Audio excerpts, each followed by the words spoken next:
Hello student, how are you. ये video class 12 UP board के छात्रों के लिए बनाया गया है। इसमें आप देख रहे होंगे कि IUPAC name of coordination compound. Coordination compound का आईयूपीएसी नाम लिखने के लिए दिया जाता है। तो आइए देखते हैं कि आईयूपीएसी नाम कोऑर्डिनेशन कंपाउंड का उपसह संयोजक कंपाउंड का किस तरीके से लिखते हैं। उपसह संयोजक कंपाउंड का आईयूपीएसी नाम लिखने के लिए थोड़ा सा पहले उस पर चर्चा कर लेते हैं कि कैसे लिखा जाता है। तो ये देखिए, इसके दो पार्ट दिए गए हैं। नंबर 1 के दो पार्ट दिए गए हैं। एक स्क्वायर ब्रैकेट में रखा गया, एक स्क्वायर ब्रैकेट के बाहर रखा गया है। जो स्क्वायर ब्रैकेट के बाहर रखा गया लेफ्ट हैंड पर, वो आपका काउंटर आयन के रूप में जाना जाता है। और जो कोऑर्डिनेशन के अंदर रखा गया है, ये कोऑर्डिनेशन स्फीयर के अंदर वाले कंपाउंड कहलाते हैं। तो इसमें दो पार्ट होता है। अगर दो पार्ट में से लेफ्ट हैंड पर कोई चीज लगा होता है तो धनावेशित होता है, और जो राइट हैंड पर होता है वो ऋणावेशित होता है। जैसे सिंपल कंपाउंड का नाम लिखते हैं, जैसे मान लेते हैं NaCl का नाम लिखते समय सोडियम क्लोराइड। और NaCl में Na क्या है, धनात्मक होता है, Cl क्या होता है, ऋणात्मक होता है। ऐसे ही कोऑर्डिनेशन कंपाउंड में भी जो लेफ्ट हैंड पर होता है वो धनात्मक होता है, और राइट हैंड वाला जो होता है वो ऋणात्मक होता है। अब बात हम करते हैं कि इनका नाम लिखते समय पहले हमेशा धनात्मक आयन का नाम लिखा जाता है। हमेशा कहीं पर भी नाम लिखा जाएगा तो धनात्मक आयन का नाम लिखा जाएगा। उसके बाद कोऑर्डिनेशन में दो पार्ट होते हैं। कोऑर्डिनेशन में एक होता है central metal ion, central metal होता है, और दूसरा होता है लिगेंड। जब कोऑर्डिनेशन का नाम लिखते हैं तो सबसे पहले लिगेंड का नाम लिखते हैं, उसके बाद सेंट्रल मेटल का लिखते हैं, फिर उसके ऑक्सीडेशन नंबर को लिखते हैं। ऑक्सीडेशन नंबर इस छोटे स्क्वायर ब्रैकेट में लिखा जाता है, बट रोमन गिनती में लिखा जाता है। आइए हम नाम से समझते हैं कि किस तरीके से लिखते हैं। देखिए यहाँ पर K3 स्क्वायर ब्रैकेट में FeCN का होल 6 लिखा हुआ है। तो K जो हुआ ये पोटेशियम है, ये धनात्मक आयन के रूप में काउंट किया जाएगा। तो जो आपके काउंटर आयन होते हैं उनके नंबर को इंडिकेट नहीं किया जाता है, तो ये हम ट्राई पोटेशियम नहीं लिखेंगे, सिंपल में हम इसको पोटेशियम लिखेंगे। इसका जो नाम लिखेंगे सिंपल में हम इसका नाम पोटेशियम लिखेंगे, पोटेशियम। उसके बाद कोऑर्डिनेशन का नाम लिखते हैं। कोऑर्डिनेशन के अंदर जो लिखा जाता है वो पहले लिगेंड का नाम लिखा जाता है, फिर सेंट्रल मेटल एटम का नाम लिखा जाता है, और इसके लिगेंड के नंबर को इंडिकेट किया जाता है। कोऑर्डिनेशन का नाम लिखते समय एक बात का और ध्यान में रखना अनिवार्य होता है कि कोऑर्डिनेशन के अंदर जो भी लिगेंड है या सेंट्रल मेटल एटम है, उनके नाम को स्टार्ट हम जब करेंगे तो स्मॉल लेटर से स्टार्ट करेंगे, और इनके नामों के बीच में कोई भी स्पेस नहीं होना चाहिए। ये हमारे पद्धति में बताया जाता है। तो आइए देखते हैं इसका अगर हम नाम लिखेंगे तो हम लिखेंगे हेक्सासाइनो, और यहाँ पर देखिए जो कोऑर्डिनेशन में है सेंट्रल मेटल एटम, ये ऋण आयन के रूप में आया है, इसलिए Fe को आयरन नहीं लिखेंगे।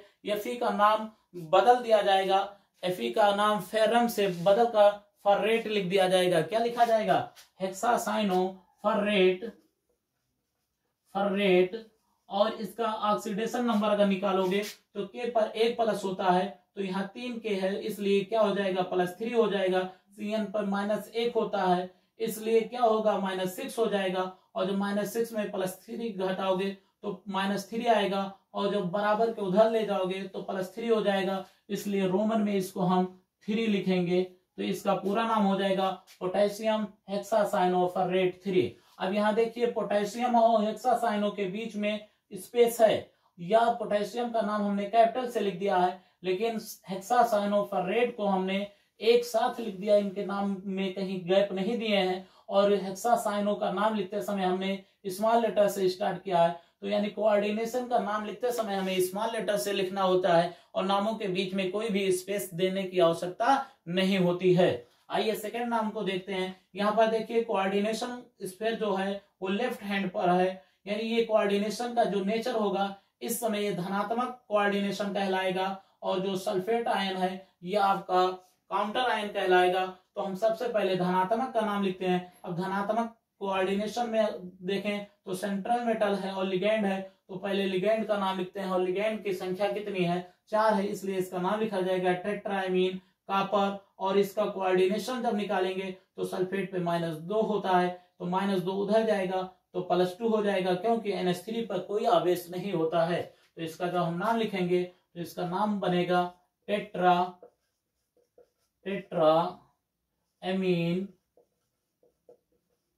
Copper 2 sulphate. सेकेंड वाले का नाम क्या होगा, टेट्राएमीन कॉपर 2 सल्फेट। लिखना है रोमन गिनती में, और जो हम उच्चारण करेंगे वो अंग्रेजी गिनती के अनुसार करेंगे, यानी सेकंड नहीं पढ़कर हम 2 पढ़ेंगे। चलिए तीसरा देख लेते हैं। अब देखिए जो हमारा कंपाउंड दिया गया है, ये कंपाउंड न्यूट्रल नहीं दिया गया है, ये ऋण आयन है, यानी हम बात करें तो ये निगेटिव कोऑर्डिनेशन के रूप में दिया गया है, यानी ये निगेटिव आयन के रूप में प्रदर्शित किया गया जो आयन दिया गया है कॉम्प्लेक्स। तो इसका नाम लिखेंगे तो देखिए यहाँ पर C2O4 है, C2O4 को ऑक्सलेट आयन कहते हैं, और ऑक्सलेट आयन को आईयूपीएसी नाम में ऑक्सलेटो लिखते हैं, और इसकी संख्या कितनी है, 3 है। तो इसका नाम जब लिखेंगे तो यह हो जाएगा आपका ट्राई ऑक्सलेटो। और इसका जो सेंट्रल मेटल है ये ऋण आयन में है, और ऋण आयन में हमेशा नाम चेंज कर दिया जाता है, तो ये आपका हो जाएगा फर्रेट।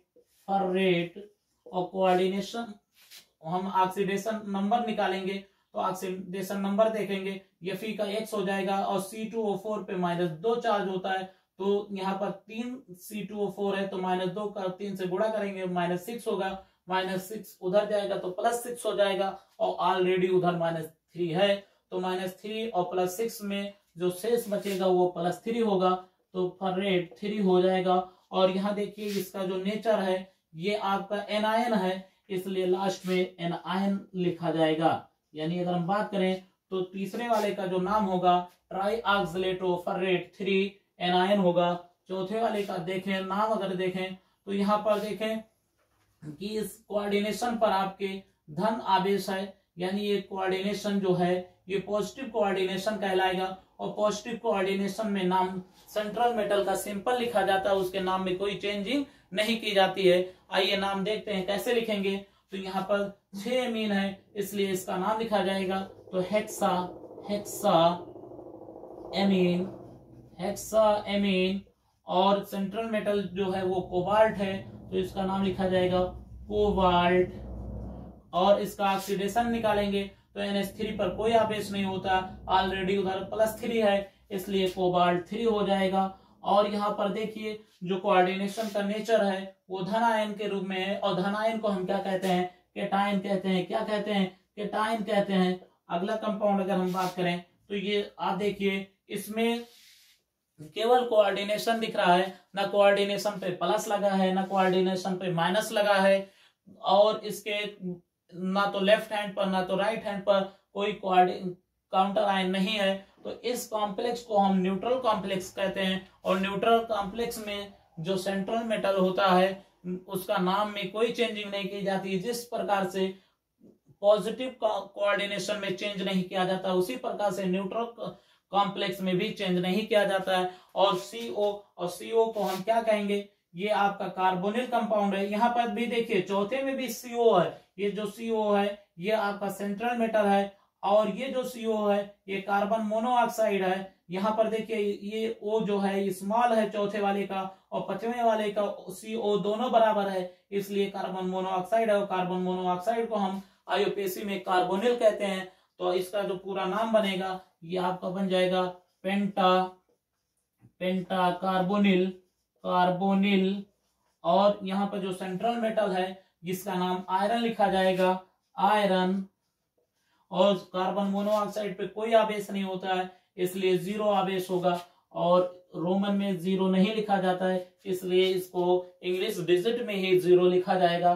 तो इसका पूरा नाम होगा पेंटा कार्बोनिल आयरन 0।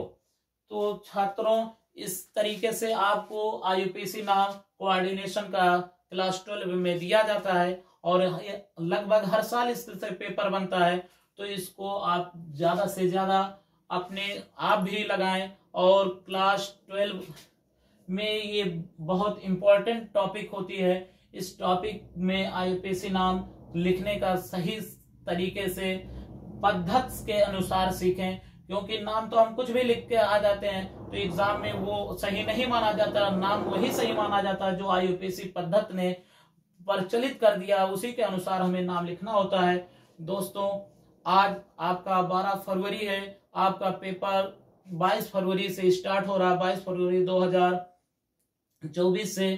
तो अब एग्जाम में टाइम भी बहुत कम ही बचा है, तो इसलिए आप लोग ज्यादा से ज्यादा पढ़ाई में पूरा ध्यान लगाएं और जो पढ़ें उसको ऐसा पढ़ें कि अब मुझे कल ही पेपर देना है, ताकि उसको दोबारा रिपीट करने की आवश्यकता ना हो। तो पूरा मन से पढ़ें, जो मन से पढ़ता है उसको मंजिल मिलती है, और मंजिल हमारी छात्रों की क्या होती है, वो कामयाबी होती है। और कामयाबी हमें कब मिलेगी, जब हम पढ़ाई को अच्छे से पढ़ेंगे। यानी अगर हमें कुछ बनना है तो एजुकेशन चाहिए, और एजुकेशन के लिए हमें क्या करना है, अपने वक्त को सही ढंग से सही जगह पर यूज करना है। तो इस चैनल पर अगर आप नए हैं तो चैनल को सब्सक्राइब कर लें और शेयर करें और इस वीडियो को लाइक करें। धन्यवाद।